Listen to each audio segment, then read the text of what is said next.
जय भीम सभी को। मैं रजत मौर्य आप सभी का स्वागत करता हूं बहुजन साहित्य के इस विशेष कार्यक्रम में। आज हम इस कार्यक्रम में चर्चा करने वाले हैं बहुजन राजनीति में जो युवा वर्ग है उसकी हिस्सेदारी के बारे में, और बात करेंगे जो अभी 4 प्रदेशों में जो चुनाव हुए उसमें जो बहुजन समाज है उसके लीडरों की क्या स्थिति है उसके ऊपर हम चर्चा करेंगे। हमारे बीच आज मौजूद हैं अंकित गौतम जी, जो कि जेएनयू से पीएचडी कर रहे हैं।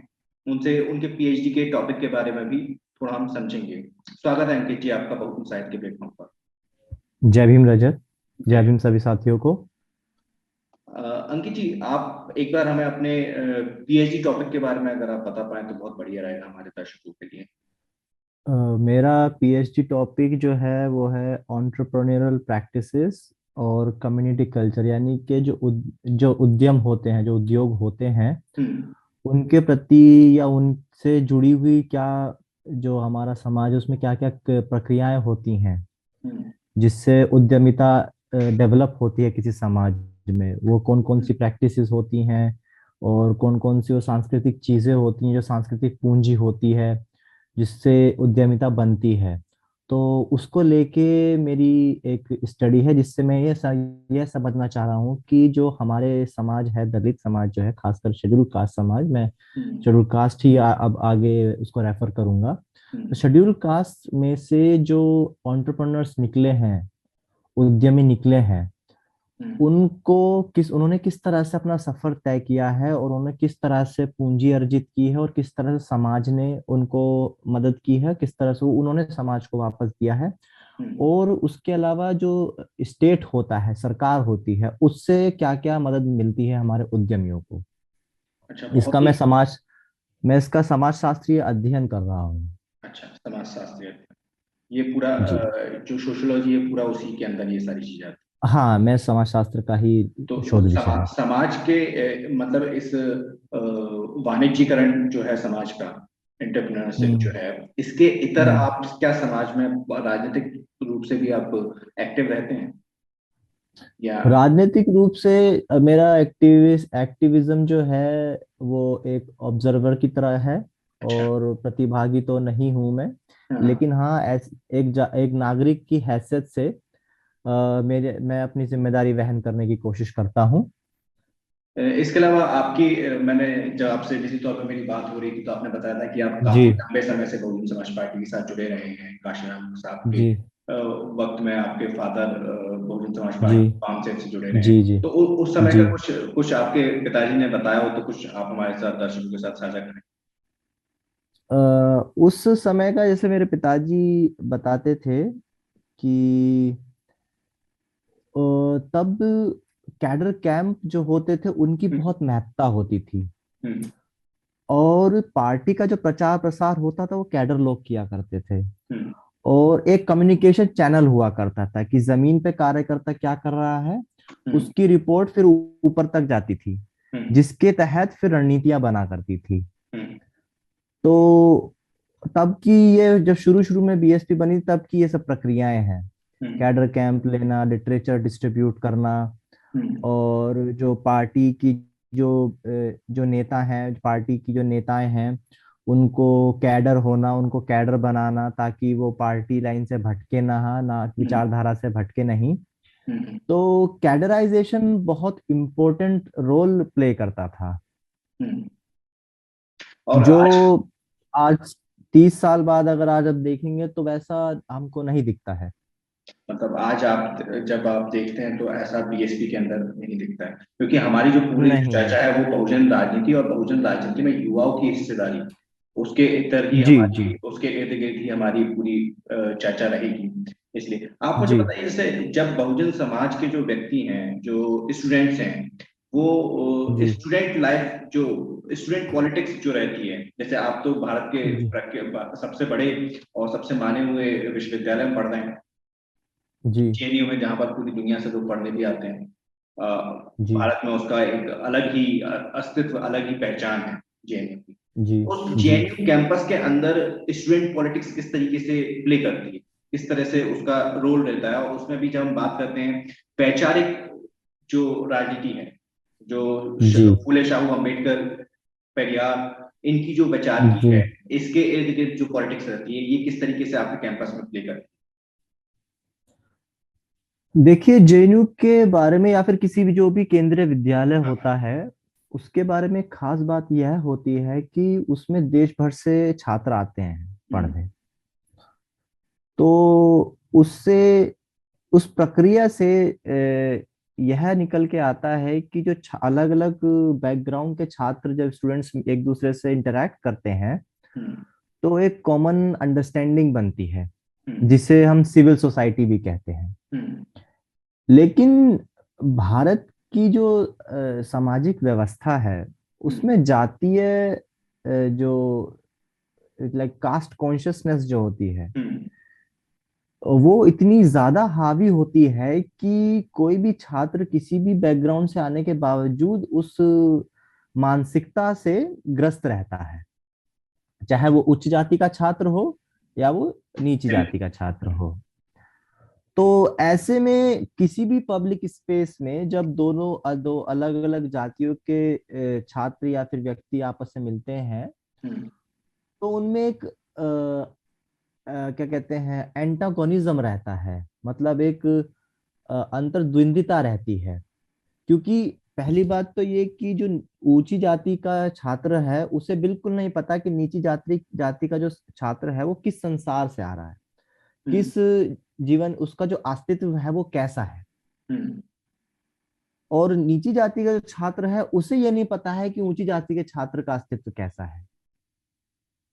तो उन दोनों के पास कॉमन ग्राउंड नहीं हो पाता। जो कॉमन अच्छा, ग्राउंड यूनिवर्सिटी स्पेस प्रोवाइड करता भी है हम्म, उसमें कोमोबेश क्या 20 से 25% का अगर हम कह सके तो ओवरलैपिंग होता है जहां पे वो एक दूसरे के साथ मिल बैठ सकते हैं। हम्म, लेकिन अगर राजनीतिक रूप से आप देखें तो बहुत ही क्लियर कट लाइंस खिंची होती हैं। अच्छा, द्विज लोग जो होते हैं, द्विज छात्र जो जाते हैं वो या तो एबीवीपी या उससे संबंधित जो विचारधाराएं वाली पार्टी है आरएसएस वाली उसमें जाते हैं। हम्म, दूसरा या तो वो जाते हैं कांग्रेस से जो जुड़ी हुई छात्र पार्टी है हम्म, एसएनएसयूआई ये वगैरह वगैरह में जाते हैं। हम्म, और तीसरा बनते हैं वो कॉमरेड जो लेफ्ट की कम्युनिस्ट और उससे जुड़ी हुई जो विचारधारा की राजनीतिक पार्टी हैं, ये तीन उनके स्तंभ हैं जहां पे वो हम्म, अक्सर जाते हैं। हम्म, वहां पे जाने के बाद हमारे छात्रों को फिर उस उन्हीं तीन विचारधाराओं में उनको ट्रेन भी किया जाता है। हम्म, ट्रेनिंग करने के बहुत ही सटल तरीके होते हैं। हम्म, आपके साथ चाय पे चर्चा करना, हम्म, आपके साथ घूमते हुए विचार विमर्श करना, हम्म, ऐसे धीरे धीरे कर करके आपके दिमाग में विचार डाले जाते हैं जिसे ठीक, पैसिव सोशलाइजेशन भी कहा जाता है। अच्छा, जिसमें आपको ध्यान नहीं होता कि मुझे बातें सिखाई जा रही हैं लेकिन आप सीख जाते हैं।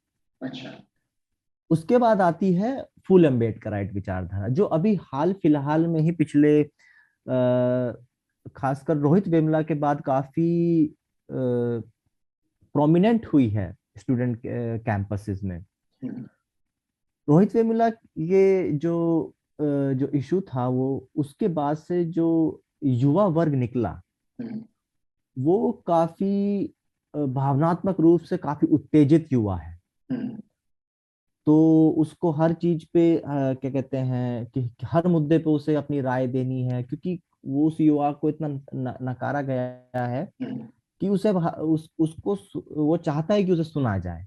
हम्म, तो उस सुने जाने के लिए ही वो हर मुद्दे पे अपनी राय देता है। उसी जब उस युवा को दिखा कि भाई मुझे इन तीनों फ्रंट्स पे मंच नहीं मिल रहा है अपनी बात कहने का, हम्म, तो उन्होंने फुल एम्बेडकर एक छात्र राजनीति को पुनर्जीवित किया। अच्छा, जेएनयू के संदर्भ में ये बात मैं कह हम्म, रहा हूँ। जेएनयू में बापसा 2013 में बनी, 13-14 हम्म, में। हम्म, उससे पहले एआईबीएसएफ भी था, एआईएसएफ भी था, हम्म, और यूडीएसएफ भी एक संगठन सन 90 के दशक से काम कर रहा है। हम्म, तो जेएनयू में बहुजन राजनीति रही है हम्म, लेकिन इस तरह से नहीं रही है कि एक सतत धारा बह रही हो। हम्म, समय समय पर बहुजन छात्र राजनीतिक पार्टियां उभर कर आई, लेकिन कुछ समय बाद फिर उनका डिक्लाइन भी हुआ। हम्म। मैं यहाँ आपसे समझना चाहूंगा, जो बापसा जो बनता है 2013 2014 के आसपास, तो ये क्या जी। किसी पॉलिटिकल पार्टी द्वारा इनिशिएट किया गया, या फिर कुछ स्टूडेंट्स ने, क्योंकि वो सफर कर रहे थे, उनको अपने अपने कैंपस के अंदर जो यूथ था, जो बहुजन यूथ था, जो अम्बेडकर यूथ था, उसको एक एक बैनर तले लेकर आना था, इसलिए कुछ स्टूडेंट्स ने बना दिया, या फिर किसी पॉलिटिकल पार्टी ने उसको इनिशिएट किया था?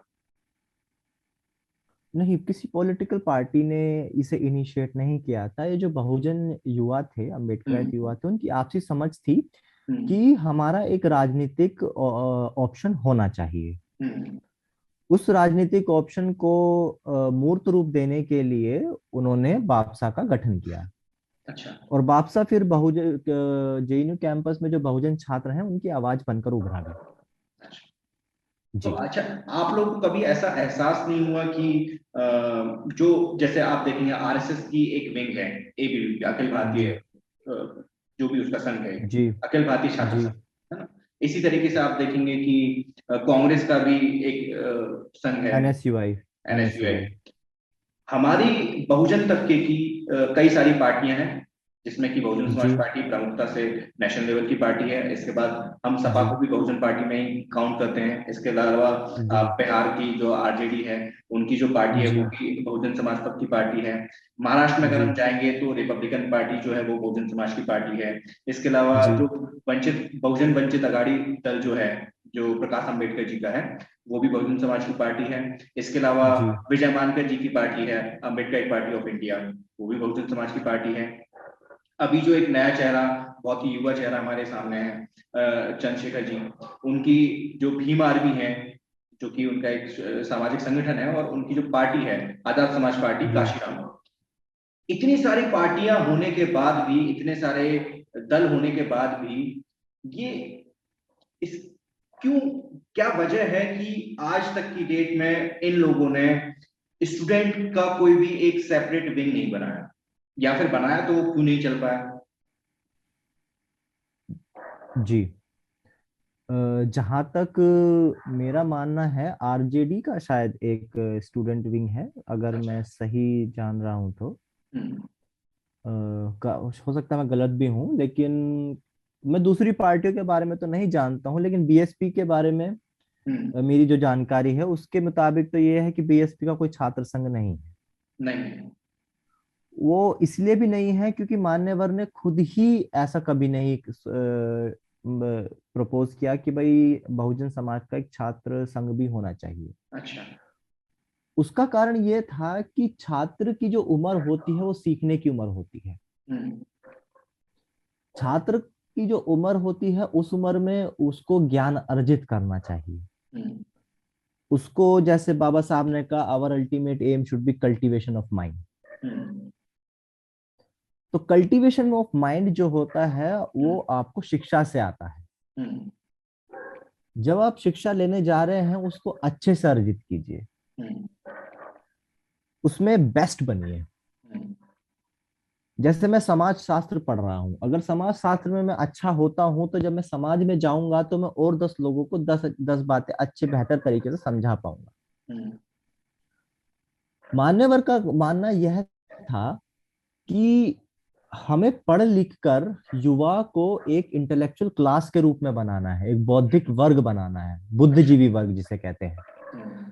बुद्धिजीवी वर्ग जितना बड़ा होगा उतना ही स्ट्रांग होता है समाज, हम्म।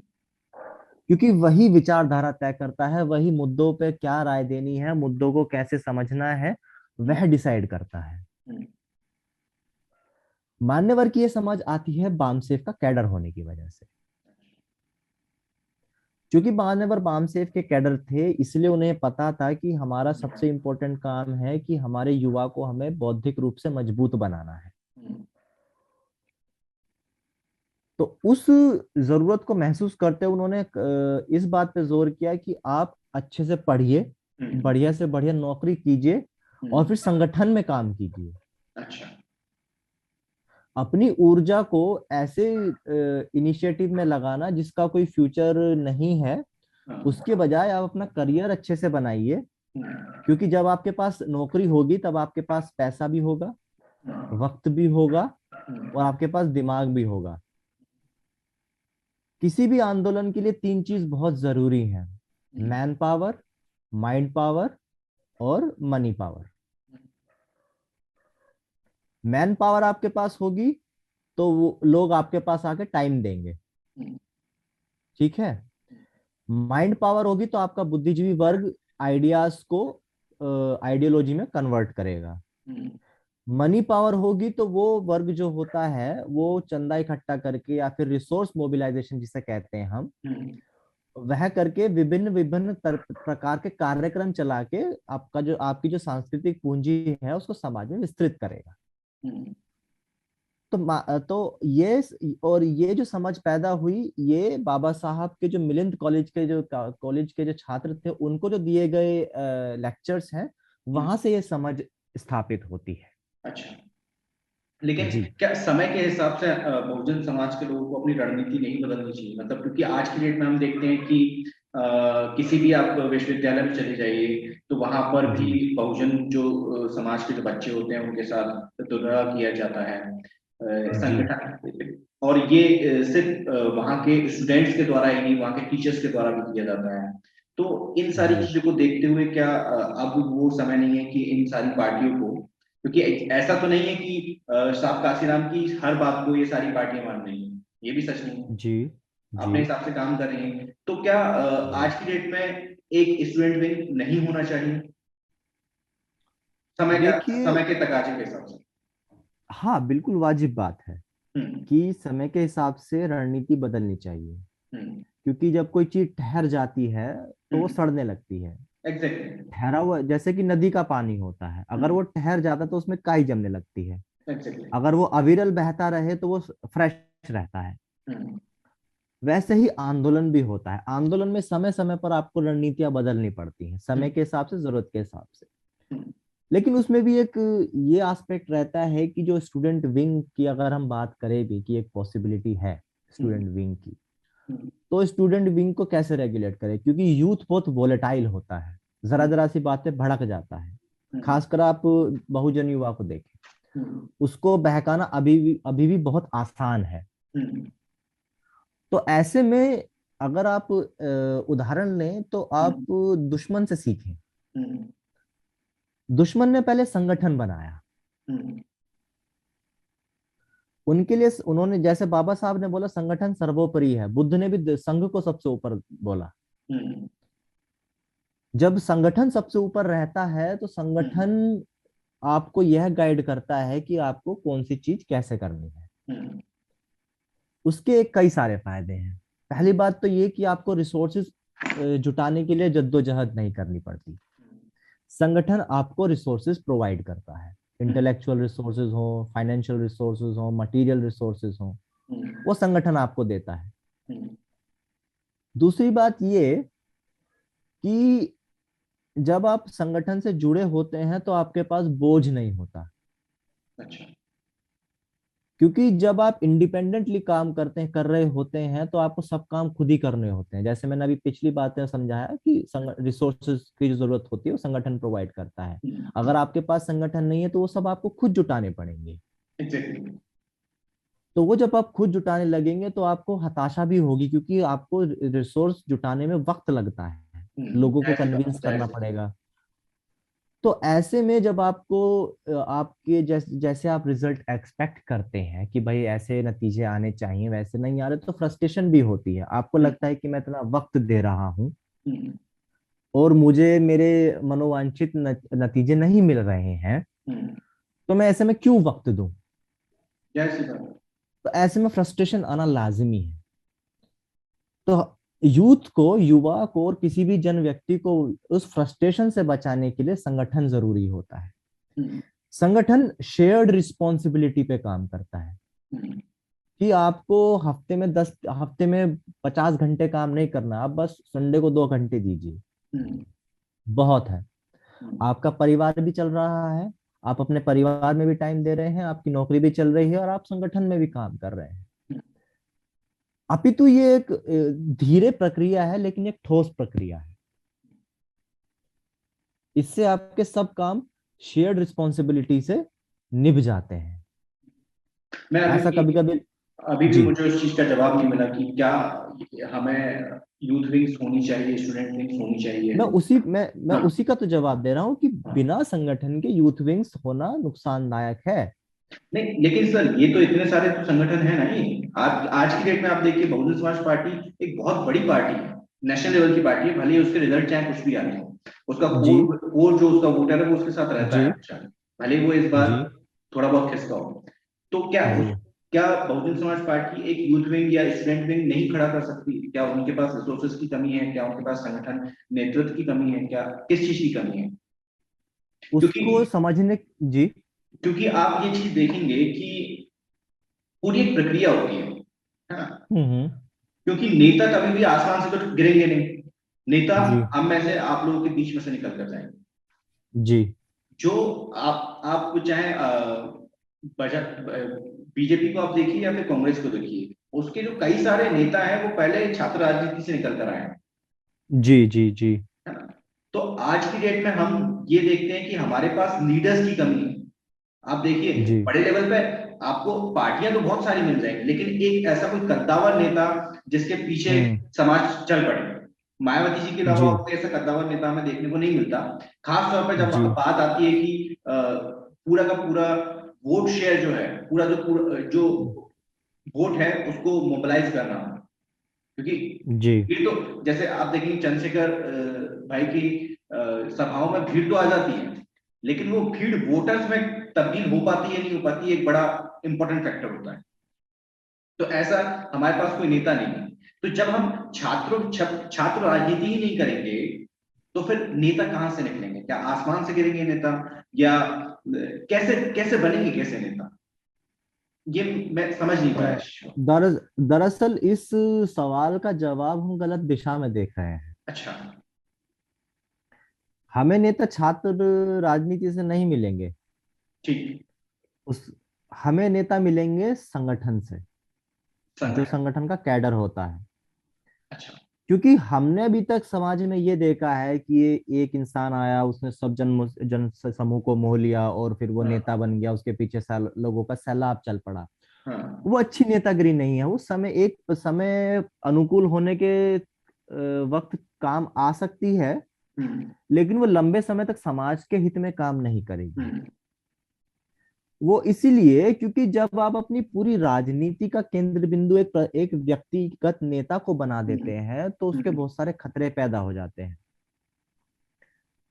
क्योंकि जब आप उस व्यक्ति को केंद्र बिंदु बना देते हैं, तो दुश्मन हम्म। के लिए वो केंद्र बिंदु खत्म करके आपके राजनीति खत्म करने का अवसर पैदा हो जाता है। अच्छा। उससे क्या होता है कि ये समझ लीजिए कि आपको बार बार फिर वैसे नेता का इंतजार करना पड़ेगा। हम्म, लेकिन संगठन से एक फायदा यह होता है कि संगठन से आपको इंस्टीट्यूशनल लीडरशिप मिलती है, यानी कि संस्थानिक नेतृत्व। हम्म, संस्थानिक नेतृत्व का फायदा यह होता है कि उसमें लीडर सिर्फ वह आदमी बनता है जो संस्थानिक नेतृत्व को समझता है। हम्म, वो आंदोलन से बड़ा नहीं होता, हम्म, वह समाज से बड़ा नहीं होता, हम्म, वह विचारधारा से बड़ा नहीं होता, हम्म, और वो संगठन से भी बड़ा नहीं होता। हम्म, तो ऐसे में क्या होता है ना कि जो नेता होता है वो सिर्फ एक पोस्ट बन के रह जाती है हम्म, कि हमें अगर कोई कैंडिडेट लड़ाना है, ठीक है, हम इस इंसान को वहां से लड़ा लेंगे। हम्म, बाकी हमारे समाज में कार्यकर्ता इतने हैं, हमारे समाज की विचारधारा इतनी की समझ इतनी अच्छी है कि वो उसको हम्म, जिता देंगे। हम्म, ठीक है। तो ये चीज हम अगर हम ये देखें कि छात्र राजनीति में जाके नेता छात्र राजनीति से नेता मिलेंगे, तो ये हम गलत दिशा में देख रहे हैं, ऐसी मेरी समझ है। अच्छा। और नेता अगर अगर आपको ऐसा नेतृत्व चाहिए जो नेता के बाद भी टिका रहे, हम्म, क्योंकि नेता आते हैं और चले जाते हैं। हम्म, लेकिन अगर संस्थानिक नेतृत्व आपके पास संगठन के रूप में है, हम्म, तो आपको ऐसी कभी कोई दिक्कत आएगी ही नहीं, क्योंकि आपके पास संगठन से नेता आते रहेंगे, क्योंकि संगठन जो है वैसे हम्म, लोगों को तैयार करता रहेगा जो वह जिम्मेदारी निभा सके। हम्म। लेकिन आप फिर अंकित जी, ये भी जी चीज हमें देखनी होगी कि संगठन जैसे अगर हम संगठन के बारे में बात करें तो वामसेव एक बहुत बड़ा संगठन है। जी और पार्टी, पॉलिटिकल पार्टी की अगर बात करें तो बहुजन समाज पार्टी एक बहुत बड़ी पार्टी है। जी हम ये देखते हैं पिछले कई दशकों से जी दोनों ही संगठन का जो नेतृत्व है वो पर्टिकुलर कुछ कुछ भी नहीं, दो व्यक्तियों के हाथ में है। वहां जी से अगर हम इस चीज का आकलन करें कि कितने युवा नेता निकले हैं, तो जी हमें कोई ऐसा कोई अच्छा रिजल्ट हमें देखने को नहीं मिलता। विशेष तौर पर जब हम बात करते हैं बहुजन समाज पार्टी की, तो कोई भी एक युवा नेता नहीं निकलता हुआ हमें दिखाई देता। और अगर हम ये भी अगर जी देखें कि समाज से अगर कोई नेता निकल रहा है, जैसे हम देखें, एक जी जी जैसे समाज से कोई नेता निकल रहा है, तो हम ये चीज भी देखते हैं कि अ, मायावती जी उसको किनारे लगा देती हैं। हमने ये चीज देखा जी जिग्नेश मेवानी के साथ भी देखा।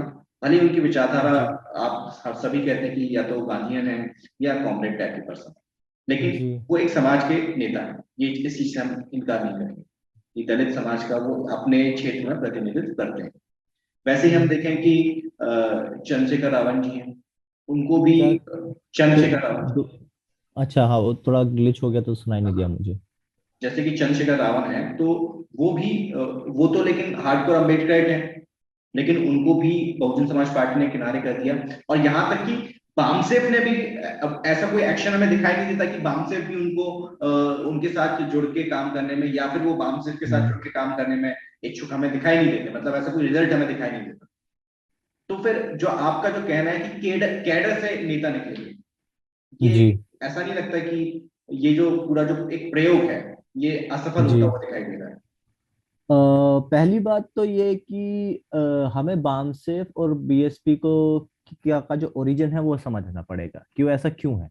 हम्म, बामसेफ की बात करते हैं तो बामसेफ के जो संविधान है, जो कॉन्स्टिट्यूशन है ऑर्गेनाइजेशन का, उसमें साफ साफ लिखा है कि बामसेफ एक नॉन पॉलिटिकल ऑर्गेनाइजेशन है। हम्म, ठीक है, तो उसका काम राजनीति करना नहीं है, हम्म, जो जायज बात भी है, given given the background from which उसके जो मेंबर्स आते हैं। हम्म, ठीक है। दूसरा ये कि जो बामसेफ का जो नेतृत्व है वो हर 2 साल में चेंज होता रहा है। मुझे नहीं पता आप किस बामसेफ की बात कर रहे हैं, जिसमें एक ही व्यक्ति के हाथ में नेतृत्व रहा है, लेकिन बामसेफ जो है, बामसेफ का लीडरशिप हर 2 साल में चेंज होता है, वो बाय अभी एनुअल है।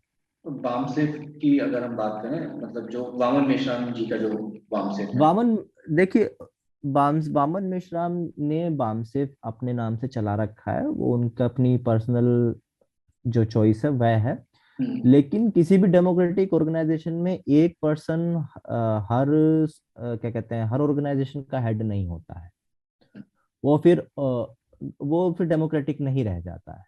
मैं वही वही चीज जो मैं समझना बामसेफ चाह रहा है, हूँ। बामसेफ अपने कॉन्स्टिट्यूशन से स्टिक करता है और उसी को हम्म, फॉलो करता है कि डिस्पाइट फॉल आउट, हम्म, जो लीडरशिप होगी वो 2 साल में चेंज होती है। अच्छा, जी। ठीक है।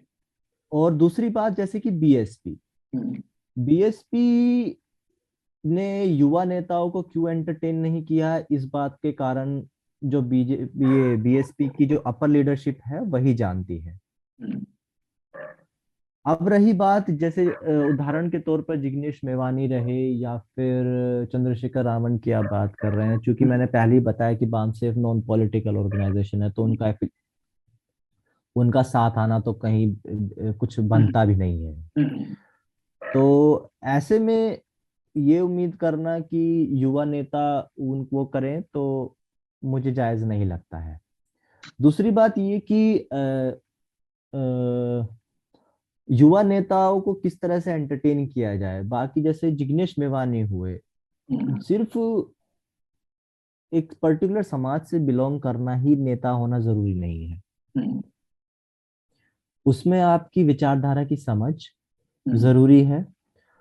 उसमें आपको ये भी समझना जरूरी है कि आपके एक्शंस के जो रेपरकशंस हैं, हम्म, मतलब आप जो काम कर रहे हैं उसके जो रिजल्ट आ रहे हैं उससे दूसरे लोग कैसे अफेक्ट होते हैं, उसकी समझ होना बहुत ज्यादा जरूरी है। हम्म, क्योंकि नेतागिरी ऐसा काम है कि जरा सी लाइमलाइट मिलते ही लोग कंट्रोल खो देते हैं भाषा का। हम्म, एक्शंस पे उनका उनका कंट्रोल नहीं रहता है। हम्म, जैसे कि अभी चंद्रशेखर आजाद की आने की वजह से काफी जगह अब द ग्रेट चमार या फिर चमार आइडेंटिटी बहुत प्रोमिनेंट हो गई है। हम्म, ये इकलौता फैक्ट बताता है कि चंद्रशेखर रावण को अम्बेडकराइट पॉलिटिक्स या फिर अम्बेडकराइट विचारधारा की समझ नहीं है। हम्म, क्योंकि इस बात। एनाहिलेशन ऑफ कास्ट, जात पात का उन्मूलन, हम्म, और जाति में गर्व, हम्म, ये दोनों ये आपस में दो विरोधाभास बात है। एक नहीं मैच करते। हाँ, विचार एग्जैक्टली। वैचारिक तौर से एक दूसरे के अपोजिट हैं। हम्म, तो आप जाति में गर्व करके खुद को अम्बेडकराइट नहीं कह सकते। एग्जैक्ट, मैं इस बात से इत्तेफाक रखता हूँ, हालांकि इसके जी रिगार्डिंग अगर कभी अगर उनसे बात करूंगा तो मैं इस बारे में जी, वो उठा बात के पाऊंगा। लिए हाँ बात है। हाँ। तो वही है लेकिन कि युवा नेता सिर्फ भीड़ के सर पे चढ़ के निकलना, या फिर किसी नेता का भीड़ के सर पे भीड़ के सर पे चढ़ के निकलना हम्म, सिर्फ वही लीडर बनने के लिए जरूरी नहीं है। अच्छा। उसका एक कारण है। उसका हम्म, एक कारण है जो बहुत मैं कई बार समझाता भी हूँ लोगों को। जैसे हमारे लोगों में एक अक्सर ये प्रचलित व्यू है कि भाई अगर हम एक बार नेता बन जाएंगे तो हम ये काम कर देंगे, वो काम कर देंगे। हम्म, लेकिन लोगों को ये पता नहीं है कि एक नेता कम से कम 50 लोगों से घिरा होता है। ब्यूरोक्रेसी के लोग रहते हैं, हम्म, और दूसरे ऑर्गेनाइजेशन के लोग रहते हैं, बाकी पॉलिटिकल लॉबी रहती है, इंडस्ट्रियल हम्म, लॉबी रहती है, हम्म, सिविल सोसाइटी की लॉबी रहती है, हम्म, अकेडमिया की लॉबी रहती है उन पे, जिस पे बात रहती है, न्यूज, ये जो जर्नलिज्म की, जो मीडिया की लॉबी है वो भी रहती है। तो ऐसे में जब हमारा नेता उस लॉबी में पहुंचता है और जब देखता है कि यहाँ तो मैं अकेला हूँ, हम्म, तब उसे होता है एग्जिस्टेंशियल क्राइसिस। उसके पास फिर दो चॉइस होते हैं, या तो बेबाक होके अपने लोगों के लिए काम करे और सजा भुगते, हम्म, या फिर अपना राजनीतिक अस्तित्व बनाने के लिए हम्म, समझौता कर ले हम्म, कि चलो ठीक है, थोड़ा आपका थोड़ा मेरा, ऐसे करके। हम्म, तो दोनों ही सिनेरियोज में हमारे पास जरूरत पड़ती है कि नेता के पीछे संगठन संगठन नहीं है हम्म, सपोर्ट करने के लिए। वो इसलिए क्योंकि वह नेता संगठन से नहीं निकल के आया। अच्छा, ठीक। संगठन से निकल के जब नेता आता है तो उसे पता है कि अगर मैं कुछ बात रखता हूं तो मेरे पीछे मेरी बात को सपोर्ट करने के लिए संगठन है। जो हम्म, संगठन जो जन समूह है, जो मासेस है, उनको मोबिलाइज करेगा, आंदोलित करेगा। हम्म, तो नेता में कॉन्फिडेंस रहता है कि हाँ मैं ये बात बोलूंगा, हम्म, और फिर और बोल भी जाता है अच्छा। बेबाक तरीके से, बेधड़क तरीके से, क्योंकि उसे पता है कि मेरे पीछे मुझे सपोर्ट करने के लिए संगठन है। तो क्या यही कारण है कि हम पिछले लगभग जब से 2014 से मैं राजनीति को देख रहा हूँ, समझ रहा हूँ, परख रहा हूँ, जी क्या यही एक कारण है कि हमारे जो पॉलिटिकल पार्टीज हैं उनके संगठन कमजोर हो गए हैं, और इसी की वजह से ना ही हम देखते हैं कि संसद में, ना ही विधानसभाओं में दलितों के, विशेष तौर पर दलितों के मुद्दों के ऊपर बहुत ज्यादा चर्चा नहीं होती, बहुत ज्यादा बहस नहीं होती। हमने देखा जी कि अभी यूपी इलेक्शन में भी दलितों के अधिकार या दलितों का शोषण मुद्दा नहीं बन पाया। दलितों की जो शेड्यूल कास्ट है, उनकी जो जी वैकेंसीज हैं जो खाली पड़ी हुई हैं, जो पद हैं वो रिक्त पड़े हुए हैं, ये मुद्दा नहीं बन पाया। और हमने ये पर्सनली मैंने ऑब्जर्व करा कि बहुजन समाज पार्टी, जो कि बहुजनों की राजनीति करने के लिए बनाई गई थी, वो भी इन मुद्दों पर मुखरता से पक्ष रखते हुए अपने अपने ही दिखाई देती। यही एक वजह की संगठन कमजोर है। जी, आपको मैं एक छोटा सा उदाहरण देता हूँ। हम्म, आपने पतंग उड़ाई होगी, हाँ, या देखा होगा किसी को पतंग हाँ, उड़ाते हुए। जो नेता होता है हम्म, वो उस पतंग की तरह होता है, हम्म, और जो डोर होती है वो विचारधारा होती है, और उड़ाने वाला होता है संगठन। हम्म, जब तक ये डोर संगठन से जुड़ी रहती है तो वो नेता संगठन के हिसाब से चलता है। हम्म, ठीक है। जैसे ही ये डोर टूट जाती है, उस नेता को वो संगठन या वो विचारधारा जो है वो उड़ाएगी, जिसके हाथ में फिर वो जाता है। हम्म। ठीक है। तो यही दिक्कत हमारे नेताओं के साथ भी है। संगठनात्मक बेस ना होने की वजह से वो अपने उसमें उनमें उतना आत्मविश्वास ही नहीं होता है कि वो अपनी बात कह सकें। हम्म। और यही बात है कि जो हमारे मुद्दे होते हैं, खासकर शेड्यूल कास्ट हो गया या फिर लार्जर बहुजन समाज हो गया, हम्म। उसके मुद्दे ना होने की वजह भी यही है, क्योंकि वो बेस आपके पास नहीं है संगठनात्मक। हम्म। बीएसपी अपने शुरुआती दिनों में इतनी स्ट्रॉन्ग इसलिए थी क्योंकि बामसेफ का कैडर जो था और उससे जुड़ा हुआ जन समूह था, वह सारा का सारा बीएसपी में आया था। हम्म। बीएसपी के लिए यूपी में फील्ड वर्क करने के लिए महाराष्ट्र, पंजाब और यूपी और अलग स्टेट्स के जो कैडर्स होते थे वो काम करने आते थे जब इलेक्शंस होते थे। लिटरेचर मटेरियल इधर उधर ले जाना, और फिर जो बाकी इंफॉर्मेशन चैनल क्रिएट करना, हम्म। कम्युनिकेशन कैसे करना है, मोबिलाइज कैसे करना है, ये स्ट्रेटजीज कैसे बनानी है। हम्म। तो इस तरह से होता था। दूसरा दूसरा फैक्ट ये था कि तब बीएसपी में अलग अलग जो बहुजन समाज की संरचना थी उसमें अलग अलग जो जातियां थी, जो वर्ग थे, उनको रिप्रेजेंटेशन मिलता था नेतृत्व में। हम्म।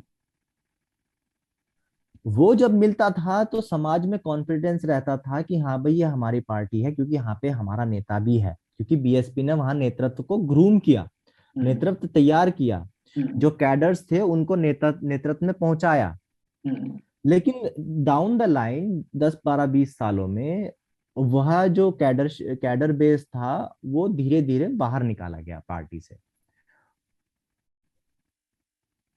तो लेकिन चलो ठीक है, वो बाहर निकाले गए या अपने पर्सनल रीजन की हम्म। वजह से गए, लेकिन पार्टी की जिम्मेदारी थी कि उनके जाने के बाद नेतृत्व तैयार किया जाए उनकी जगह। हम्म। वैसा भी नहीं हुआ। हम्म। तो उससे क्या हुआ कि जिस वर्ग की संकल्पना हम लेके चल रहे थे उस वर्ग ने देखा कि इसमें तो हमारा रिप्रेजेंटेशन है ही नहीं, हमारा प्रतिनिधित्व है ही नहीं, हम्म। तो हम क्यों वोट दें। जाहिर सी बात है। और ये जायज क्रिटिसिज्म भी है जो एक्सेप्ट करना होगा बहुजन राजनीति को। बीएसपी बहुजन से शुरू हुई थी, हम्म। वो दलित पे पहुंची, हम्म। और आज एक जाति विशेष की पार्टी बनकर रह गई है, जो अपने आप में दुखद बात है। ले बहुजन संकल्पना जो आई थी वो आज एक जाति विशेष तक सीमित रह गई। वो इसीलिए क्योंकि विभिन्न अलग अलग तबकों की लीडरशिप तैयार नहीं की गई। हम्म। तो यहाँ पे आप मुझे एक चीज बताइए, आप आपका ये जी कहना है कि बहुजन समाज पार्टी एक जाति विशेष की पार्टी बन के रह गई है, और जाति विशेष की जब हम बात करते हैं तो चमार या फिर जाटव जाति का जी प्रमुखता से जी जिक्र आता है। जी। क्या यह यही वजह है बीएसपी के इतने खराब प्रदर्शन की यूपी के रिजल्ट, यूपी के चुनाव में, या फिर उसकी ये वजह है कि जो पार्टी बहुजन समाज के लिए काम करने के लिए बनाई गई थी वो सर्वजन की नेता बनने के लिए, सर्वजन की पार्टी बनने की कोशिश कर रही हाँ, ये भी एक अच्छा पॉइंट है अगर इस पे सोचा जाए तो, क्योंकि आप जैसे तमिलनाडु में अगर आप देखेंगे, है? तमिलनाडु में वहां पे बहुजन संकल्पना प्रत्यक्ष रूप से नहीं है, लेकिन उन्होंने बहुजन संकल्पना को के तहत ही ओबीसी के मुद्दे उठाने शुरू किए। हाँ। तो ओबीसी को जब ये रियलाइज हुआ कि हमारे मुद्दे तो ये बहुजन संकल्पना में रह के पूरे होंगे, हम्म। तो वहां उन्होंने पार्टी को वोट दिया, डीएमके को, और वो पावर में आई, सत्ता में आई। हम्म। यूपी में वैसा नहीं हुआ। हम्म। यूपी में सपा और बसपा दोनों ही सर्व ये ब्राह्मण तुष्टीकरण में लगी रही, हम्म। जिसकी वजह से नुकसान ये हुआ कि जिस तबके के वेलफेयर के लिए, रिप्रेजेंटेशन के लिए वो पार्टी बनी थी बहुजन संकल्पना के तहत, हम्म। वो लोगों से लोगों का उसमें से विश्वास उठा हम्म। कि बहुजन अगर है तो बहुजन में एससी एसटी ओबीसी और उनमें से कन्वर्टेड माइनॉरिटीज, हम्म। वो ना तो नेतृत्व में दिखता है, हम्म। और संगठन तो बीएसपी ने बहुत पहले ही छोड़ दिया था, हम्म। और जो कैडर थे वो निकाल दिए गए या चले गए पार्टी से, दोनों ही कारण रहे। हम्म। तो ऐसे में जब सिकुड़ जाता है तो सबसे पहले टूटता है कम्युनिकेशन चैनल। हम्म। जमीन पे क्या हो रहा है और नेतृत्व को क्या पता चल रहा है, उसमें कोई कनेक्शन नहीं है। ये चीज हमें देखने को भी मिलती है मायावती जी के साथ। जी जी। तो ये रीजन रहे हैं जो बीएसपी ने, मुझे जो लगता है बीएसपी ने गलत किया। यहाँ पर मेरा एक अगला प्रश्न आपसे ये है कि अभी जी जो पूरे भारत की जो राजनीति है उसमें हम युवा, जो बहुजन राजनीति है उसमें युवा जो तबका है जी उसकी भागीदारी कहाँ और कैसे हो सकती है, क्योंकि है तो नहीं कहीं भी। मैं आपसे ये पूछ के टाइम वेस्ट नहीं हम्म करूंगा कि कहाँ दिखती है, क्योंकि हमें कहीं कोई युवा नेता दिखाई नहीं देता। जो युवा जी नेता दिखाई देते हैं आपके जो वक्तव्य है उसके हिसाब से वो नेता लंबे समय तक नहीं चलेंगे, क्योंकि वो कैडर या संगठन से बाहर नहीं निकले हैं। वो बस ऐसे ही भीड़ से निकल कर आ रहे जी। हैं। तो ऐसा कोई देखिए उस, तो हाँ बोलिए बोलिए। उस बहुजन राजनीति के अंदर एक जी युवा, सपोज कि मैं रजत मौर्य कल के दिन नेता बनना चाहता हूँ, या मैं जी समाज के लिए बतौर नेता काम करना चाहता हूँ, ये उदाहरण दे रहा हूँ, मेरा अभी कोई राजनीति में जाने जी का कोई कोई इरादा नहीं है जी आने जी वाले जी जी दस जी पंद्रह साल, ये मैं जी अपने दर्शकों के लिए क्लियर कर रहा हूँ। ये अभी आने जी वाले 10 साल तक तो कोई इरादा नहीं है। तो जी। क्या जगह है हम लोगों के लिए, कौन सी जगह है, देखिए कहाँ जाए? देखिए, युवा जो है किसी भी समाज का एक पोटेंट फोर्स रहता है, हाँ। क्योंकि वो सबसे ज्यादा ऊर्जावान रहता है, सक्रिय रहता है और हम्म, सीखने के काबिल होता है। हम्म, तो ऐसे में युवाओं, जैसा अभी जो कंटेम्पररी सिनेरियो है पॉलिटिक्स का, हम्म, खासकर बहुजन राजनीति के संदर्भ में, हम्म, उसमें कई तरह के ऑप्शंस अवेलेबल हैं। हम्म, मेरी समझ में एक ऑप्शन तो ये है कि जो आपकी क्षेत्रीय पार्टियां हैं, हम्म, जो लोकल पार्टी है, रीजनल पार्टीज हैं, हम्म, उनको स्ट्रॉन्ग कीजिए। हम्म, उससे क्या होगा कि जब लोकल पावर आपके हाथ में होगी तो आपको सेंटर में जो पावर है उससे नेगोशिएट करने में आसानी होगी। हम्म, अगर आप सेंटर से नेगोशिएट कर ले रहे हैं तो अपने आप में एक बहुत बड़ी सफलता है। और जिससे फिर ये होता है कि जब आप सेंटर में पावर डिसाइड करते हैं तो एक शेयर्ड पावर बनती है, तो एक चेक्स और बैलेंसेस रहते हैं, हम्म, कोई किसी पे अथॉरिटेटिव नहीं होता। हम्म, तो उससे फिर क्या होता है ना कि फिर आपको डेलिब्रेट डिस्कशंस की आदत लगती है, आपको कन्विंस करना ही होगा मुझे। हम्म, ऐसा नहीं कि आपके इतने सारे सांसद हैं तो आप कुछ भी करेंगे। तो जो बैलेंस ऑफ पावर रहता है ना, हम्म। उससे एक फायदा, उससे आपको फिर सेंटर में पॉलिसी डिक्टेट करने का महत्व मिलता है। लेकिन जो दू रीजनल पार्टीज जो हैं, क्या वो जी। युवाओं को नेतृत्व देने के लिए तैयार हैं?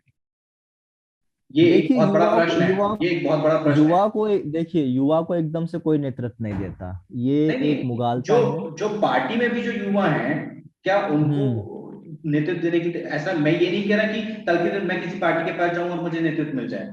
मेरा प्रश्न ये है हम्म कि जो पार्टी के अंदर ही जो कार्यकर्ता है, जो युवा कार्यकर्ता हम्म है, क्या उसके हम्म। हाथ में नेतृत्व दिया जा रहा है? ऐसा अभी तक मेरी नजर में तो है नहीं, हम्म, लेकिन ये है कि युवाओं को कार्यभार दिया जा रहा है हम्म, कि आप ये जिम्मेदारी वहन करके दिखाइए। हम्म, उसी उस फिर उसके क्या कहते हैं, उसके रिजल्ट के आधार पर आपको पॉलिटिकल पावर दी जाएगी या हम्म, अकॉर्ड की जाएगी। तो ऐसे में युवा जो होता है उसको डिसेंचेंट होने का बहुत ज्यादा रिस्क रहता है कि यार मैं इतने साल से इसमें काम कर रहा हूँ, मुझे कुछ मिल तो रहा नहीं। हम्म, तो एक तो लेकिन इसमें फिर आपको आता है कि पेशेंस वाला हम्म, एस्पेक्ट, हाँ, कि आप अपना यूथ बेस बनाइए हम्म, और कॉन्स्टेंटली पब्लिक के कांटेक्ट में रहिए। दूसरा, अपना जो आपका फुले अम्बेडकराइट या बहुजन लिटरेचर जो है हम्म, उसको पढ़ पढ़ कर अपनी हम्म, समझ विकसित कीजिए। उससे जो आपकी समझ विकसित होगी, जब आप फ्यूचर में पॉलिटिकल पार्टीज में बढ़ेंगे, क्योंकि ऐसा तो है नहीं कि आपके जो सीनियर लीडर्स हैं वो सतत रहेंगे, वो भी एक ना दिन उनको पार्टी छोड़नी है। हम्म, तो वो जब खाली होगी तो आपको वो जगह लेनी है। हम्म, तो आपको अपने आप को मानसिक रूप से, सामाजिक रूप से, सांस्कृतिक रूप से इतना तैयार करके रखना है कि जब आप उस सत्ता में जाएं या पॉलिटिकल पावर लें, हम्म, तो आपके पास उतने रिसोर्सेज होने चाहिए कि आप अपनी पार्टी को स्ट्रॉन्ग कर सकें। हम्म, तो ये सब चीजें जरूरी होती हैं। तीसरा एक दूसरा एक ऑप्शन ये है कि आप संगठन में रह के सीखें। संगठन में रहने का फायदा ये होता है कि संगठन में जब आप कार्य करते हैं तो सबसे पहले आपको सबसे पहली चीज जो आपके अंदर आती है वो होता है ह्यूमिलिटी। हम्म, क्योंकि आप जब एक कैडर की तरह काम करते हैं तो आपको 10 जगह जाके काम करना होता है, हम्म, सीखते हैं आप। 10 तरह के जो आपके कल्चर हैं बहुजन संकल्पना में, उनसे आप परिपक्व होते हैं उनमें रह के। हम्म, तो उनमें आप में ये तलब नहीं रहती कि भाई मुझे नेता बनना है। हम्म, तब आप में ये रहता है कि हाँ सामाजिक काम होता है, अगर संगठन से जरूरत मिल पड़ती है कि भाई राजनीतिक जिम्मेदारी भी निभानी है तो निभाई जा सकती है।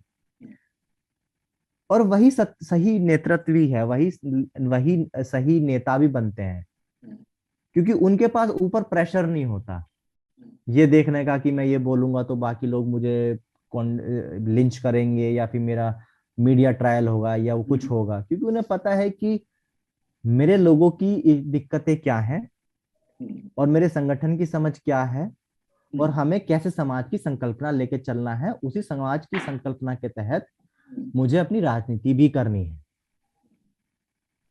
तो वो क्वालिटीज आप में इनकलकेट होती हैं जब आप संगठन में रह के परिपक्व होते हैं। हम्म।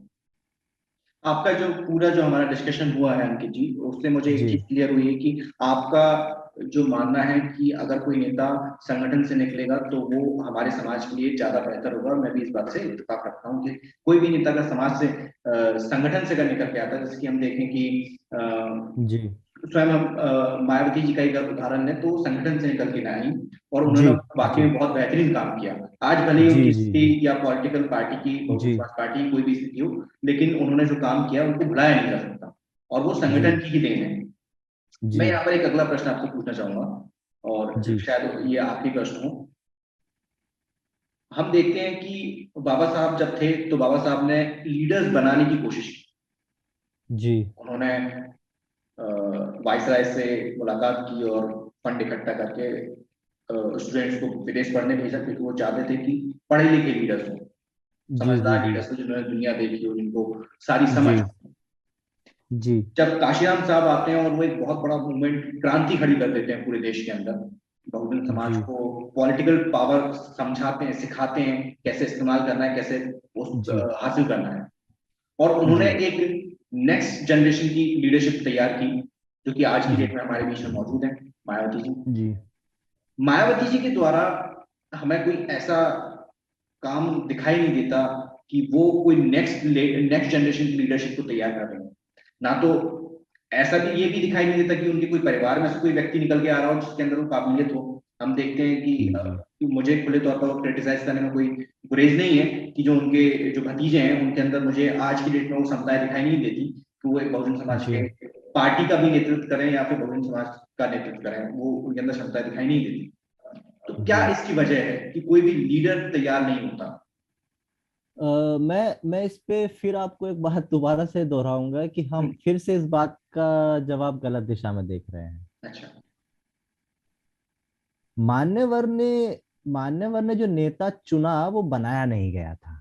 हम्म, मायावती जी कैडर थी और कैडर को नेता की जिम्मेदारी दी गई थी, हम्म, इतना ही था। हम्म, बाकी नेता कभी राजनीति से नहीं निकलता। हम्म, नेता जो होता है वो संगठन द्वारा चूज किया जाता है, चुना जाता है कि आप इस पर्टिकुलर क्षेत्र में हमारा ये राजनीतिक कार्य करेंगे। हम्म, उसको बस वही जिम्मेदारी वहन करनी होती है और कार्यभार संभालना होता है। जब आप उसको इस तरह से देखेंगे तो आपको चीजें लगेंगी कि हाँ ऐसे होनी चाहिए। हम्म, क्योंकि हमारे साथ हमारी समझ में अक्सर दिक्कतें इसलिए आती हैं क्योंकि हमने जितने भी नेता देखे हैं हम्म, वो इंडिपेंडेंट नेता देखे हैं हम्म, कि हाँ समाज से निकल के आया, संघर्ष करा, नेता बना और फिर बहुत कुछ किया। हम्म, ठीक है, लेकिन आप उससे ये एक्सपेक्ट नहीं कर सकते कि वह आगे का नेतृत्व तैयार करेगा। हम्म, नेतृत्व तैयार करने के लिए आपको ट्रेनिंग की जरूरत होती है। हम्म, और ट्रेनिंग आपको कहाँ मिलेगी? राजनीतिक पार्टी में कहीं ट्रेनिंग नहीं मिलती, किसी को नहीं मिलती। ट्रेनिंग आपको मिलती है संगठन में। संगठन में आप सुनना सीखते हैं, पढ़ना सीखते हैं, बोलना सीखते हैं, समाज में अपने मुद्दों को कैसे आकलन करना है, कैसे लोगों को समझाना है, वो सीखते हैं। हमारे समाज की क्या समस्याएं हैं, उन पर हमारा क्या वक्तव्य होना चाहिए, वो आप संगठन से सीखते हैं। ये मैं इसलिए कह रहा हूं क्योंकि ये बात बाबा साहब ने भी समझी कि जो इंडिविजुअल होता है, व्यक्ति होता है, उसकी बहुत सारी लिमिटेशंस होती हैं। जाहिर सी बात है। सब सबसे बड़ी लिमिटेशन ये होती है कि वह बहुत ही थोड़े समय के लिए जीवित रहता है। लेकिन यह सबसे बड़ी जो दिक्कत है, ये संगठन में आपको नहीं दिखेगी। संगठन एक सतत प्रक्रिया है। उसमें लोग आते हैं, जुड़ते हैं, जो पिछले लोग हैं जो जो वो चले जाते हैं, क्योंकि संगठन हमेशा बढ़ता रहेगा, नए नए लोग उसमें जुड़ते रहेंगे, कारवां को आगे बढ़ाते जाएंगे। ये बेसिकली ऐसे होता है। एक जनरेशन आई, उसने आने वाली जनरेशन को सिखाया, वो जनरेशन सीखी, फिर उसने अगली जनरेशन को सिखाया, फिर वो जनरेशन परिपक्व हुई, फिर उसने आने वाली जनरेशन को और अच्छे से सिखाया। तो इस तरह से पॉलिश होती हैं चीजें। इसी तरह से आपकी पूंजी, आंदोलन की पूंजी तैयार होती है, और इसी में से फिर नेता निकल के आते हैं। लेकिन ये प्रक्रिया जो आप बता रहे हैं, क्या ये प्रक्रिया आपको होते हुए दिखाई दे रही है? जी, मुझे तो दिखती है, अपितु बहुत ही धीमी धीमी प्रक्रिया है। क्योंकि वो इसलिए भी क्योंकि हमारे पास जो टारगेट है, जो हमारा गोल है, वो इतना बड़ा है कि उसमें प्रोग्रेस करना अपने आप में बहुत बड़ी बात है। दूसरी बात ये कि हमारे जो लोग हैं, उनके पास अभी भी संसाधन उतने नहीं हैं कि वो आंदोलन में आंख बंद करके पैसा लुटाएं। उनको उनका जो भी पैसा होता है, वो ईमानदारी का पैसा होता है, और वो अपना पेट काट के पैसा देते हैं आंदोलन में। जाहिर सी बात है। तो उस दो पैसे को का इस्तेमाल सही हो, क्योंकि मान्यवर कहते थे कि पैसा अपने समाज से लूंगा क्योंकि मैं उसके लिए जवाबदेह हूँ, वरना फंड आपको लोग, बहुत लोग सपोर्ट करते हैं। लेकिन ये है कि जब आप अपने समाज से पैसा लेते हैं, तो आपकी जिम्मेदारी बढ़ जाती है, क्योंकि आप इधर उधर से कहीं पैसा नहीं ले रहे। तो आपके ऊपर जिम्मेदारी बढ़ जाती है कि आप जो काम कर रहे हैं वो समाज के हित में ही हो। क्योंकि हमारे समाज के पास इतने रिसोर्सेज नहीं है कि वो सब कुछ लुटा दे। नहीं, ऑल्दो मैं इस बात में तो इत्तेफाक नहीं रखता कि अपने समाज के जी, पास रिसोर्सेज नहीं है। अपने समाज के पास रिसोर्सेज, मेरा ये समझना है कि रिसोर्सेज तो पहले के मुकाबले काफी ज्यादा रिसोर्सेज हैं, हाँ लेकिन हाँ, वो पहले के लेकिन मुकाबले हैं, लेकिन मैं कंपैरिजन ड्रॉ कर रहा हूँ अपने जो हमारे प्रतिद्वंदी हैं उनसे। उनके पास तो अंकित भाई पुश्तैनी है ना। हाँ, उनके वही उनके वही साथ तो वही वही। कंपैरिजन ही करना हमारा शायद सही नहीं है। हाँ उनके पास तो पीढ़ी से हाँ, पीढ़ी चला आ रहा है, पिछले हजारों सालों से चला आ रहा है, तो जी उनका और वही अपना वही तो वही। कंपैरिजन तो कुछ संभव ही नहीं है। हम मेरे जी ख्याल से वही अपना वही। ही कंपैरिजन अपनी पुरानी स्थिति से करें कि पुरानी स्थिति में जैसे बाबा साहब के समय में क्या क्या कितने रिसोर्सेज थे हमारे पास, या साहब काशीराम जी के समय में कितने रिसोर्सेज थे, उसके वही। कंपैरिजन में अगर आज देखा जाए तो हमारे पास रिसोर्सेज ज्यादा हैं, हमारे पास मैन पावर भी बढ़ गया है, लेकिन कोई एक हम्म डेडिकेटेड नेता या कर्मठ नेता जिसे कहा जा सकता है, जैसे बाबा साहब ने अपना सब कुछ नशवर करके सीधा समाज को पहले प्राथमिकता दी, और हम्म। साहब काशीराम जी ने समाज को पहले प्राथमिकता दी, इस तरह का कोई एक्चुअली हमें नेता नहीं है। एक्चुअली इसमें इसमें हम एक चीज जो मिस कर जाते हैं, वो ये है कि दोनों नेताओं ने हमेशा संगठन में रह के समाज को प्राथमिकता दी। मैं एग्री करता हूँ इस वो बात जब वो जब भी समाज में गए, एज ए संगठन के कार्यकर्ता रह के गए, भले ही कई सारे संगठन से जुड़े हुए हैं, वो कभी अकेले नहीं गए। से। इस बात का हमें खास ध्यान देना चाहिए। नहीं, हाँ, तो वो हाँ, ये तो जग जाहिर तो बात है वही। कि बाबा साहब ने खुद ने भी कई सारे संगठन बनाए, है ना। हाँ, उसके बाद हम्म साहब काशीराम जी ने भी कई सारे संगठन बनाए, उसके बाद में बहुजन समाज पार्टी तो एक उसका फाइनल प्रोडक्ट है उन सारे संगठनों का। जी तो ये बात तो क्लियर है। लेकिन फिर मैं प्रश्न मेरा वहीं आके पूरा डिबेट का जो पूरा प्रश्न था कि युवा की राजनीति में हिस्सेदारी कहाँ और कैसे कहाँ मिल रही है, क्या है, कोई नेतृत्व हमें दिखाई नहीं देता। एक क्योंकि जो प्रक्रिया आपने जो बताई है वो प्रक्रिया तो सही है, लेकिन वो जी। प्रक्रिया भी वैसी होती हुई हमें दिखाई नहीं देती, या तो हो सकता है कि मैं नहीं देख पा रहा हूँ। देखिए, इसमें दोनों ही बातें हैं, हम्म, क्योंकि मेरी नजर में जो है अभी खासकर जो पॉलिटिकल, उसका कुछ उदाहरण मतलब अगर आप देना चाहें तो काफी जैसे अच्छा कि रहेगा। अभी हाल फिलहाल में बामसेफ ने अपनी पॉलिटिकल विंग लॉन्च करी, हम्म, जिसका नाम है peoples party of India democratic. Hmm, अब राजनीति करना पहले जैसा आसान नहीं रहा है, जाहिर सी बात। क्योंकि पहले तो ये था कि मान्यवर के टाइम पे काफी एक ओरा भी था मान्यवर का, he had a hmm, convincing power over masses. Hmm, वो पब्लिक को स्वे कर लेते थे। अभी क्या है कि अभी डिस्ट्रैक्शंस ज्यादा है। हम्म, डिस्ट्रैक्शंस कम से मेरा मतलब ये है कि इंफॉर्मेशन के एवेन्यूज इतने हैं कि लोग कंफ्यूज ज्यादा रहते हैं। हम्म, पहले जैसे जैसे कि मतलब कुछ कुछ चीजों में मैं जैसे मानता हूँ, मैं मान्यवर काशीराम जी की एक बात सीधी सीधी अप्लाई करता हूँ। कई चीजों पर मेरा सिंपल सा रूल है कि जिस चीज पे हमारे महापुरुषों ने दिमाग लगा लिया उसको मुझे लगाने की जरूरत है नहीं।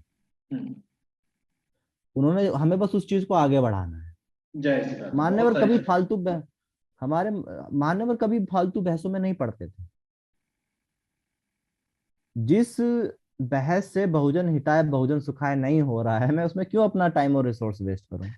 लेकिन अंकित जी, आप ये तो देखें। वैसे ही तो वैसे ही जैसे बामसेफ ने शुरुआत की, अब उसके साथ दिक्कत ये है कि एक तो संगठन से ही दोबारा लोग देने होते हैं पॉलिटिकल पार्टी में। हाँ, तो संगठन का कैडर होता है, वो कैंपेनिंग करेगा, मीटिंग लगाएगा, रिसोर्स जुटाएगा, जो भी होगा उतना सब करता है। ठीक है। उसके अलावा फिर होता है एक्सपोजर। मीडिया में कैसे एक्सपोजर लेना है, कैसे अपनी पहचान बनानी है, वो सब करने में टाइम लगता है। तो उसके लिए जितना बेस बड़ा होगा उतना ही लॉन्च करना आसान होगा। तो अभी तो डबल काम चल रहा है, संगठन भी चलाना है, फिर पॉलिटिकल पार्टी भी चलानी है, और भी बहुत सारी चीजें। और फिर ये भी है कि जब आपको कैडर बनाना होता है हम्म, तो उसके लिए लंबा काम करना होता है। कोई भी कैडर आपको 10 दिन में क्रैश कोर्स करके नहीं मिलेगा आपको। जाहिर सी बात। आपको साल, 2 साल, 5 साल उस पर मेहनत लेकिन कई करनी सारी पड़ती है। पार्टियों ने तो आजकल यही काम कर दिया, साल में एक बार कैडर कैंप लगाते हैं वो, और 7-8 दिन का 10 दिन का कैंप रहता है, वो क्या कैडर कैंप। नहीं नहीं नहीं, वो कैडर कैंप नहीं है, वो हैंग आउट हो जाता है कि हाँ भाई चलो साल में एक बार मिल लिए।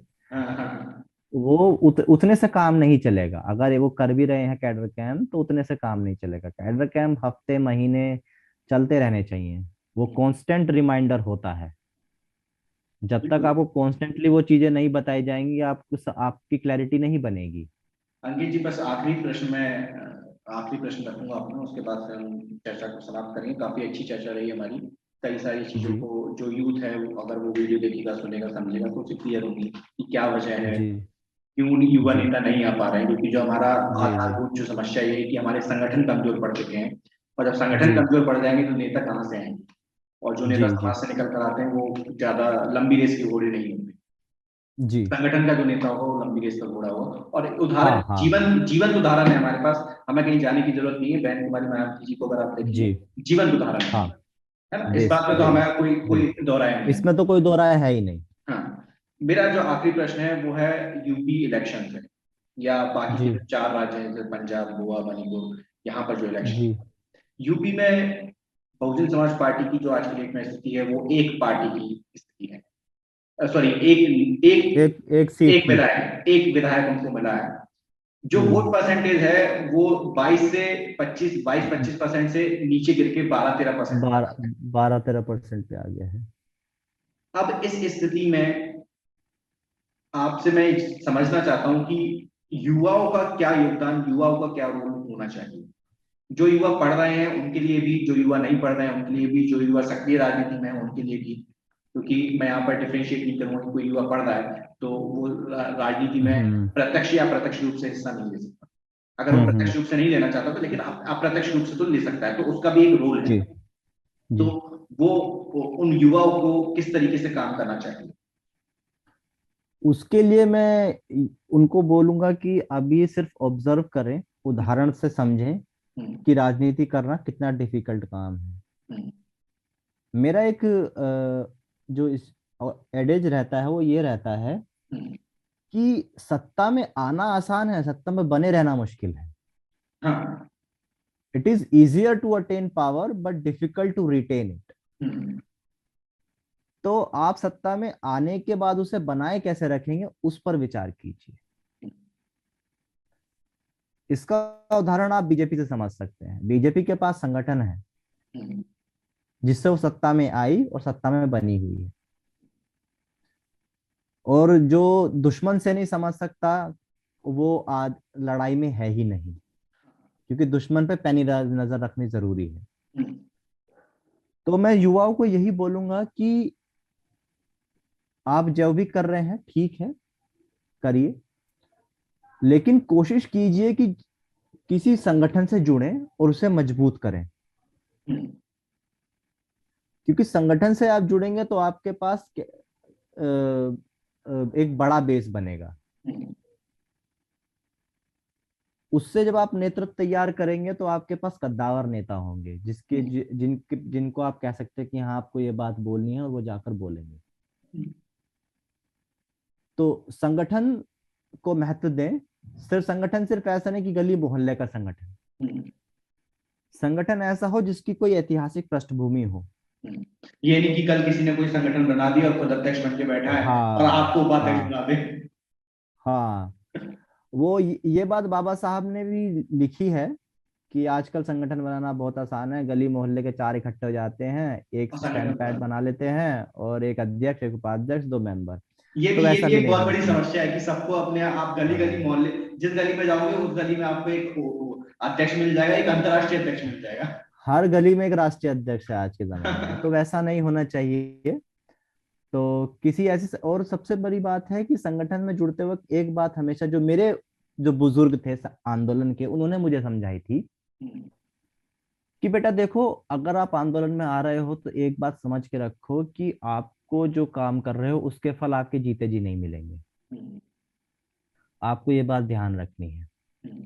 कहीं ऐसा ना हो कि 60-70 साल की उम्र में जाके आप में फ्रस्ट्रेशन आ जाए आपकी, भाई मैंने इतने साल दिए और समाज में तो कोई आंदोलन होता नहीं है, समाज के लोग पागल हैं, समाज के लोग ध्यान नहीं देते, समाज के लोग बेवकूफ है, समाज के लोग वोट नहीं देते, समाज के लोग ये, समाज के लोग वो नहीं होना चाहिए। हमारे समाज की बहुत सारी कमियां हैं जो ऐतिहासिक कारणों की वजह से है, और उन कमियों पे काम करने में टाइम लगेगा। ये एक जीवन काल की लड़ाई नहीं है, ये कई सौ साल की लड़ाई है। तो उसको उसी तरह से लो, थोड़ा करो लेकिन अच्छा करो, बाकी आने वाली पीढ़ी को भी तैयार करो। क्योंकि ये लड़ाई आप सिर्फ आपकी नहीं है, आपके आने वाली पीढ़ी के लिए भी है। अगर आप उसे तैयार नहीं करोगे तो बाद में फिर वो ही गफलत में रहेगी और किसी को भी अपने सर पे किसी भी जय भीम बोलने वाले को नेता बना देगी। हम देख रहे वो हैं भी नहीं करना है। अरविंद तो ये केजरीवाल सब जी है। जीवन दुलारा है उसका। तो दूसरी बात ये कि जो मैंने अब अभी हाल फिलहाल में देखा है कि हर जय भीम बोलने वाला अम्बेडकराइट नहीं होता, जाहिर सी बात बहुजन नहीं होता। इस बात का खास ख्याल रखें। किसी हर की हर जय भीम बोलने वाले को सर पे नहीं चढ़ाना है। है। अगर को कैडर है, काम किया है उसने सोसाइटी में, तो उसको रेस्पेक्ट दो, सर पे मत चढ़ाओ। सर पे किसी को नहीं चढ़ाना। ठीक है, बस इतना। मेरा जो एक्सपीरियंस है उसके बेस पे तो मैं छोटी छोटी यही दो चार बातें बोलूंगा। बहुत बहुत शुक्रिया अंकित जी आपका बहुजन साहित्य जी पर आने के लिए। बहुजन साहित्य देखते हैं आपकी नहीं देखते हैं? हाँ, मैंने काफी वक्त से सब्सक्राइब किया हुआ है। अच्छा, शुक्रिया आपका कि जी जी, मैं आपके सारे अपडेट्स मैं पढ़ता हूँ, इंस्टाग्राम पे भी आपको फॉलो करता हूँ, ऐसी बात नहीं है। बुद्धिजीवी वर्ग है हमारे समाज का। हाँ तो जी मुझे खुशी हुई कि आप जैसे लोग मुझे फॉलो करते हैं या पढ़ते हैं, मैं जो लिखता हूँ या जी जो जी बताने जी की कोशिश करता हूँ समाज को। बहुत बहुत जी, शुक्रिया आपका, धन्यवाद, जय हिंद। बहुत बहुत शुक्रिया। जय भीम। अभी हमारे साथ मौजूद थे जेएनयू के छात्र जो कि पीएचडी कर रहे हैं सोशियोलॉजी में, और जो एंटरप्रेन्योरशिप है दलित कम्युनिटी में उसके ऊपर, और उनसे हमने चर्चा की बहुजन समाज में जो राजनीति है या युवाओं की जो राजनीति है उसको किस तरीके से बेहतर किया जा सकता है, उसकी कितनी हिस्सेदारी है, या फिर बहुजन समाज में आज की डेट में क्या बहुत सारी समस्याएं जो है उनकी मूलभूत वजह क्या है।